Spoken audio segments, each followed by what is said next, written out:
I just want to start off and thank Senator Allen. I think she's doing this with all the best intentions because I know she cares about the issue and comes from a district that could be impacted by fracking waste. But the concern that we have is that because we don't know, and because there are so many loopholes at the federal level, that we believe that a ban is the only way to go, and that we really need to work on the override. And it's very simple. And the reason is that I'm not sure the DEP can properly regulate fracking waste because of the federal exemptions. In the 2005 Energy Act, there are what's called the Halliburton rules, which basically says that the EPA cannot regulate fracking waste or anyone for certain parts of the Safe Drinking Water Act, the Clean Water Act, and the Pollution Control Act. And so because of that, if DEP were to do rules, it may be very difficult, especially since we have Executive Order 2 that the administration signed their first day in office that said New Jersey cannot have rules that are stricter than the feds. And so because of that, I'm not sure if DEP can do it. The other thing that I'm concerned about is that it may take DEP 2 to 3 years to do these rules because we're still waiting on the forest rules from whenever, and I can go down the list of other rules. And so in the meantime, we're going to be flying blind.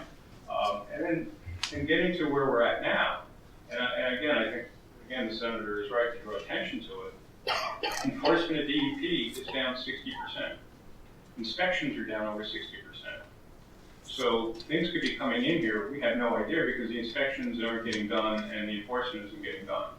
And so I have real concerns with the administration writing these rules and enforcing these rules, just given what's happening. And when you look at the flood hazard rules being weakened, and the coastal rules being weakened, and the water quality planning rules being weakened, I'm not sure that the governor wouldn't be writing these rules the same way Dick Cheney wrote the Clean Energy Act in 2005. And so that's why we feel that given the problems from fracking and the 500 plus chemicals, and the fact that we had chemicals from fracking stored at facilities. Look, when Hurricane Sandy hit, 75% of our sewer plants got flooded. Dozens and dozens of industrial sites, including the DuPont facility, the Bayway facility, and others where waste could be taken to, and some of the places where waste has gone, and Kearney and others would be underwater, and then what would happen?